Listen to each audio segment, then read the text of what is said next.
नमस्कार मेरे प्यारे बच्चों। आशा करती हूँ कि आप सभी स्वस्थ होंगे।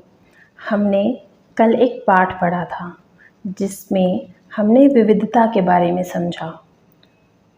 कक्षा 6th का ये पाठ है और इस पाठ को हम कंप्लीट आज हमने कल पाठ में विविधता के बारे में जाना और सलीम 1 और सलीम 2 के बारे में जाना। आप सभी को याद है? चलिए आज हम पढ़ना शुरू करते हैं। विविधता हमारे जीवन को कैसे समृद्ध करती है। जैसे समीर 1 और समीर 2 दोस्त बने, ठीक वैसे ही आपकी भी सहेलियां होंगी जो आपसे बहुत अलग होंगी। शायद आपने अपने घर में अलग तरह का खाना खाया होगा, उनके साथ अलग त्योहार मनाए होंगे, उनके कपड़े पहनकर देखे होंगे और थोड़ी बहुत उनकी भाषा भी सीखी होगी। सूची बनाइए कि आपने भारत के अलग अलग प्रांतों के कौन कौन से व्यंजन खाए हैं। आपकी मातृभाषा के अलावा उन भाषाओं की सूची बनाइए जिनके आप कुछ शब्द भी जानती हैं। आपको शायद तरह तरह के जानवरों, रानियों, साहसिक घटनाओं या भूतों की कहानियाँ पसंद होंगी।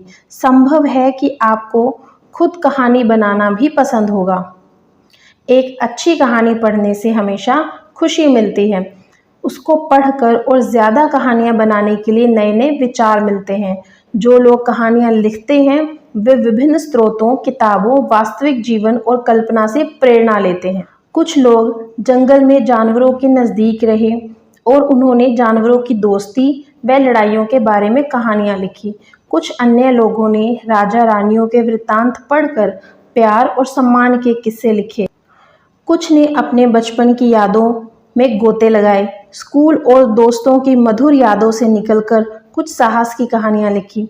कल्पना कीजिए कि जिनकी कहानियाँ आपने सुनी या पढ़ी हैं उन सभी कहानीकारों या सुनने वालों को ऐसी जगह पर रहना पड़े जहाँ लोग केवल 2 ही रंग के कपड़े पहनते हों, लाल एवं सफ़ेद, एक तरह का खाना खाते हों, शायद आलू, समान रूप से केवल 2 पशुओं को पालते हों, उदाहरण के लिए हिरन और कौवा, और केवल सांप सीढ़ी खेल से अपना मनोरंजन करते हों। ऐसी जगह रहकर वे कैसी कहानियाँ लिखते। अब जानते हैं हम भारत में विविधता के बारे में। भारत विविधताओं का देश है। हम विभिन्न भाषाएं बोलते हैं, विभिन्न प्रकार का खाना खाते हैं, अलग अलग त्योहार मनाते हैं और भिन्न का पालन करते हैं। लेकिन गहराई से सोचें तो वास्तव में हम एक ही तरह की चीज़ें करते हैं, केवल हमारे करने के तरीके अलग हैं। हम विविधता को कैसे समझें? करीब 200 वर्ष पहले जब रेल, हवाई जहाज, बस और कार हमारे जीवन का हिस्सा नहीं थे, तब भी लोग संसार के एक भाग से दूसरे भाग की यात्रा करते थे। वे पानी के जहाज में, घोड़ों या ऊंट पर बैठकर जाते थे या फिर पैदल चलकर। अक्सर ये यात्राएं खेती और बसने के लिए नई ज़मीन की तलाश में या व्यापार के लिए की जाती थी। चूँकि यात्रा में बहुत समय लगता था, इसीलिए लोग नई जगह पर अक्सर काफ़ी लंबे समय तक ठहर जाते थे। इसके अलावा सूखे और अकाल के कारण भी कई लोग अपना घर बार छोड़ देते थे। उन्हें जब पेट भर खाना तक नहीं मिलता था तो वे नई जगह जाकर बस जाते थे। कुछ लोग काम की तलाश में और कुछ युद्ध के कारण घर छोड़ देते थे। लोग जब नई जगह में बसना शुरू करते थे तो उनके रहन सहन में थोड़ा बदलाव आ जाता था। कुछ चीज़ों में वे नई जगह को अपना लेते थे और कुछ चीज़ों में वो पुराने ढर्रे पर ही चलते रहते थे। इस तरह उनकी भाषा, भोजन, संगीत, धर्म आदि में नए और पुराने का मिश्रण होता रहता था। उनकी संस्कृति और नई जगह की संस्कृति में आदान प्रदान होता और धीरे धीरे एक मिश्रित यानी मिली जुली संस्कृति उभरती। अगर अलग अलग क्षेत्रों का इतिहास देखें तो हमें पता चलेगा कि किस तरह विभिन्न सांस्कृतिक प्रभावों ने वहाँ के जीवन और संस्कृति को आकार देने में योगदान किया है। इस तरह से कई क्षेत्र अपने विशिष्ट इतिहास के कारण विविधता संपन्न हो जाते हैं। ठीक इसी प्रकार लोग अलग अलग तरह की भौगोलिक स्थितियों से किस तरह सामंजस्य बैठाते हैं, उससे भी विविधता उत्पन्न होती है। उदाहरण के लिए समुद्र के पास रहने में और पहाड़ी इलाकों में रहने में बड़ा फ़र्क है। न केवल वहाँ के लोगों के कपड़े और खान पान के आदतों में फ़र्क होगा, बल्कि जिस तरह का काम वे करेंगे वे भी अलग होंगे। शहरों में अक्सर लोग यह भूल जाते हैं कि उनका जीवन उनके भौतिक वातावरण से किस तरह गहराई से जुड़ा हुआ है। ऐसा इसलिए कि शहरों में लोग विरले ही अपनी सब्जियां अनाज उगाते हैं। वे उन चीज़ों के लिए बाजार पर ही निर्भर रहते। कहने का अभिप्राय ये है कि विविधता भारत में अगर हम जानना चाहते हैं तो हमें लोगों की भाषा, खान पान, पहनावा आदि सभी के बारे में जानना होगा। आइए भारत के दो भागों लद्दाख और केरल के उदाहरण के जरिए यह समझने की कोशिश करें कि किसी क्षेत्र की विविधता पर उसके ऐतिहासिक और भौगोलिक कारकों का क्या असर पड़ता है। आप जो चित्र देख रहे हैं यह लद्दाख का है, ऊंचे पहाड़ों वाला रेगिस्तानी इलाका। लद्दाख जम्मू और कश्मीर के पूर्व में पहाड़ियों में बसा एक रेगिस्तानी इलाका है। यहाँ पर बहुत ही कम खेती संभव है, इसीलिए इस क्षेत्र में बारिश बिल्कुल नहीं होती और यह इलाका हर वर्ष काफ़ी लंबे समय तक बर्फ से ढका रहता है। इस क्षेत्र में बहुत ही कम पेड़ उग पाते हैं। पीने के पानी के लिए लोग गर्मी के महीनों में पिघलने वाली बर्फ पर निर्भर करते हैं। यहाँ के लोग एक खास किस्म की बकरी पालते हैं जिससे पश्मीना ऊन मिलता है। यह ऊन कीमती है, इसीलिए पश्मीना शॉल बड़ी महंगी होती है। लद्दाख के लोग बड़ी सावधानी से इस ऊन को इकट्ठा करके कश्मीर के व्यापारियों को बेच देते हैं। मुख्यतः कश्मीर में ही पश्मीना शालें बुनी जाती हैं। यहाँ के लोग दूध से बने पदार्थ जैसे मक्खन, चीज़, खास तरह का छेना एवं मांस खाते हैं। हर एक परिवार के पास कुछ गायें, बकरी और याक होती। रेगिस्तान होने का यह मतलब नहीं कि व्यापारी यहाँ आने के लिए आकर्षित नहीं हुए। लद्दाख तो व्यापार के लिए एक अच्छा रास्ता माना गया क्योंकि यहाँ कई घाटियाँ हैं जिनसे गुजरकर मध्य एशिया के काफिले उस इलाके में पहुँचते थे जिसे आज तिब्बत कहते हैं। ये काफिले अपने साथ मसाले, कच्चा रेशम, दरियाँ आदि लेकर चलते थे। लद्दाख के रास्ते ही बौद्ध धर्म तिब्बत में पहुंचा। लद्दाख को छोटा तिब्बत भी कहते हैं। करीब 400 साल पहले यहाँ पर लोगों का इस्लाम धर्म से परिचय हुआ और अब यहाँ अच्छी खासी संख्या में मुसलमान रहते हैं। लद्दाख में गानों व कविताओं का बहुत ही समृद्ध मौखिक संग्रह है। तिब्बत का ग्रंथ केसर सागा लद्दाख में काफ़ी प्रचलित है। यहाँ पर कुछ मुख्य बातें कही गई हैं जिन बातों को आप याद रख सकते हैं। उनके स्थानीय रूप को मुसलमान और बौद्ध दोनों ही लोग गाते हैं और उन पर नाटक खेलते हैं। आप इस चित्र में देख रहे हैं पश्मीना शाल बुनती हुई औरतें। हमने लद्दाख के बारे में जाना, अब हम केरल के बारे में जानते हैं। केरल भारत के दक्षिण पश्चिम कोने में बसा हुआ राज्य है। यह एक तरफ समुद्र से घिरा हुआ है और दूसरी तरफ पहाड़ियों से।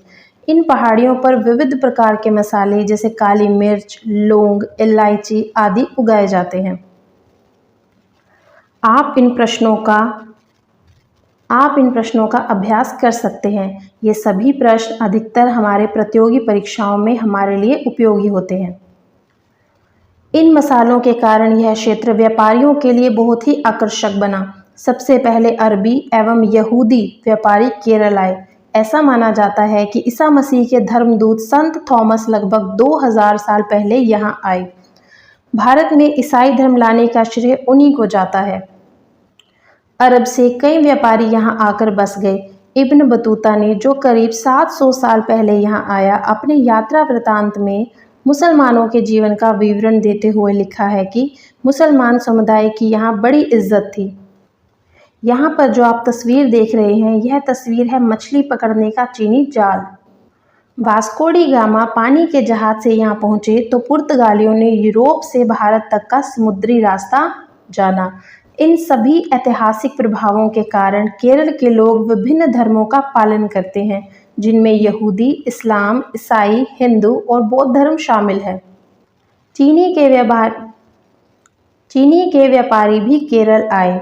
यहाँ पर मछली पकड़ने के लिए जो जाल इस्तेमाल किए जाते हैं वे चीनी जालों से हूबहू मिलते हैं और उन्हें चीनी वाला कहते हैं। तलने के लिए लोग जो बर्तन इस्तेमाल करते हैं उसे चीना पट्टी कहते हैं। इसमें चीन शब्द इस बात की ओर इशारा करता है कि इसकी उत्पत्ति कहाँ हुई होगी। केरल की उपजाऊ ज़मीन और जलवायु चावल की खेती के लिए बहुत उपयुक्त है और वहाँ के अधिकतर लोग मछली, सब्जी और चावल खाते हैं। अब जो आप तस्वीर देख रहे हैं, इस तस्वीर में केरल में मनाए जाने वाले त्योहार ओणम का एक विशेष आकर्षण है।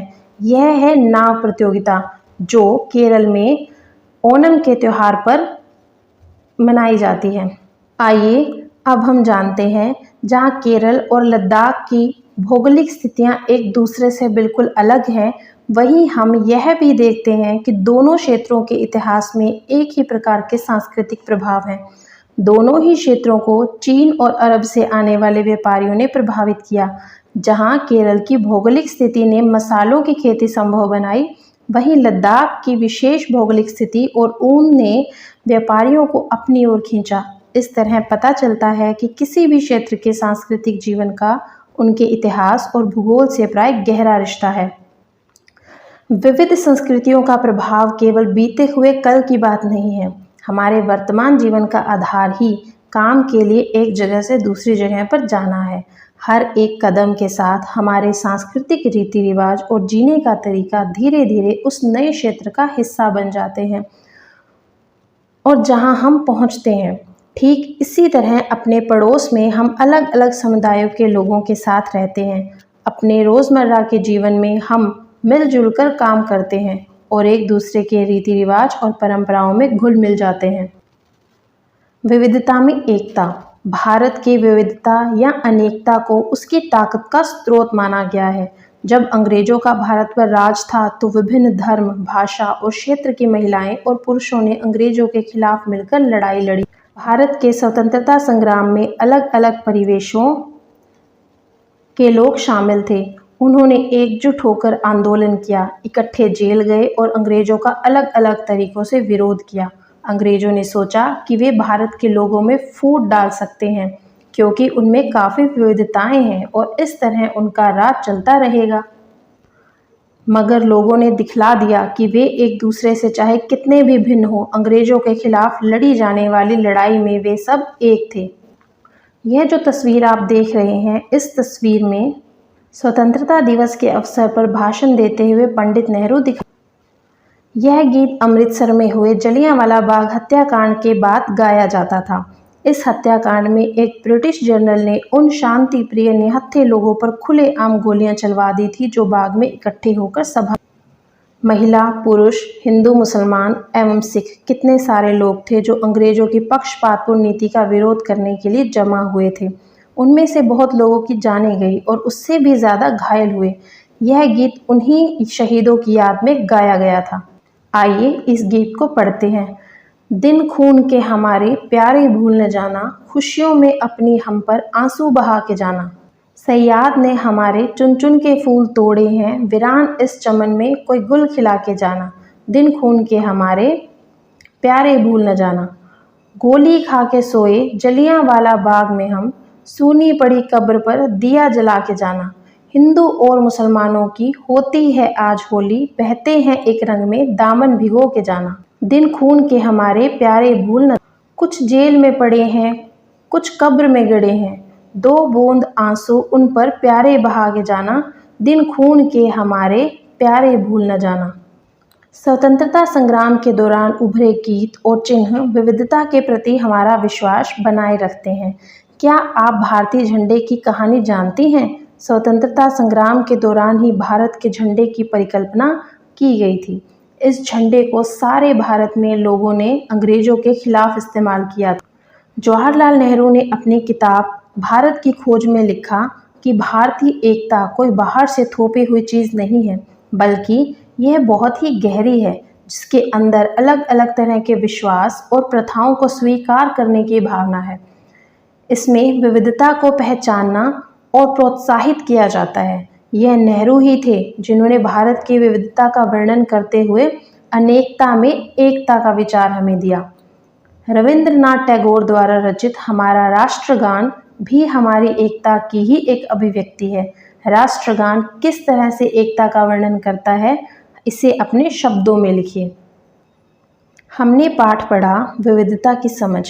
आइए इसके अभ्यास की चर्चा करते हैं। अपने इलाके में मनाए जाने वाले विभिन्न त्योहारों की सूची बनाइए। इनमें से कौन से त्योहार सभी समुदायों द्वारा मनाए जाते हैं। आप अपने आसपास अपने इलाके में देखिए कि लोग कौन कौन से त्योहार मनाते हैं और कौन कौन से त्योहार ऐसे हैं जो सभी लोग मनाते हैं। दूसरा प्रश्न, आपके विचार में भारत की समृद्ध एवं विविध विरासत आपके जीवन को कैसे बेहतर बनाती है। आप पाठ को दोहराइए, उसे पढ़िए और देखिए कि भारत की समृद्ध और विविध विरासत ये हम अपने आसपास के वातावरण से भी सीख सकते हैं। इसका हमारे जीवन में क्या महत्व है और हमारे जीवन को किस तरह से ये बेहतर बनाती है। तीसरा प्रश्न, आपके अनुसार अनेकता में एकता का विचार भारत के लिए कैसे उपयुक्त है। भारत की खोज किताब से लिए गए इस वाक्यांश में नेहरू भारत की एकता के बारे में क्या कहना चाह रहे हैं। अनेकता में एकता का अभिप्राय यह है कि भारत में बहुत सारे लोग रहते हैं, सभी अलग अलग धर्म से होते हैं, अलग अलग पंथ से होते हैं, परंतु सभी मिलजुल कर रहते हैं। एक धर्म का त्यौहार दूसरे धर्म के लोग मनाते हैं और दूसरे धर्म का त्यौहार एक धर्म के लोग अपनाते हैं। अर्थात सभी लोग बड़े ही प्रेम और प्यार से एक दूसरे की भाषाओं का प्रयोग करते हैं, एक दूसरे के त्योहारों का प्रयोग करते हैं और अपने जीवन को सुखद और समृद्ध बनाते हैं। इसीलिए अनेकता में एकता का विचार भारत के लिए उपयुक्त है। और आपके अनुसार अनेकता में एकता का विचार किस तरह से उपयुक्त है, आप अपने शब्दों में लिखिए। प्रश्न नंबर 4, जलियांवाला बाग हत्याकांड के ऊपर लिखे गए गाने की उस पंक्ति को चुनिए जो आपके अनुसार भारत की एकता को निश्चित रूप से झलकाती है। हमने जो गीत पढ़ा उसमें से आपको उन पंक्तियों को दर्शाना है जो भारत की एकता को निश्चित रूप से बताते हैं। प्रश्न 5, लद्दाख एवं केरल की तरह भारत का कोई एक क्षेत्र चुनिए और अध्ययन कीजिए कि कैसे उस क्षेत्र की विविधता को ऐतिहासिक और भौगोलिक कारकों ने प्रभावित किया। क्या ये ऐतिहासिक और भौगोलिक कारक आपस में जुड़े हुए हैं। इसी तरह से आप एक एक्टिविटी भी कर सकते हैं। भारत का नक्शा देखिए, उसमें देखिए कि लद्दाख और केरल कहाँ पर स्थित हैं और इसी के साथ दोनों क्षेत्रों की भौगोलिक स्थितियाँ वहाँ के भोजन, कपड़े और व्यवसाय पेशे को कैसे प्रभावित करते हैं। वहाँ पर पहने जाने वाले कपड़े, उनके त्योहार, उनके व्यवसाय की आप सूची बना सकते हैं। तो आज हमने विविधता के बारे में जाना और भारत में अनेकता में एकता के बारे में भी जाना। अगर आपको ये वीडियो अच्छा लगा तो लाइक, शेयर एंड सब्सक्राइब।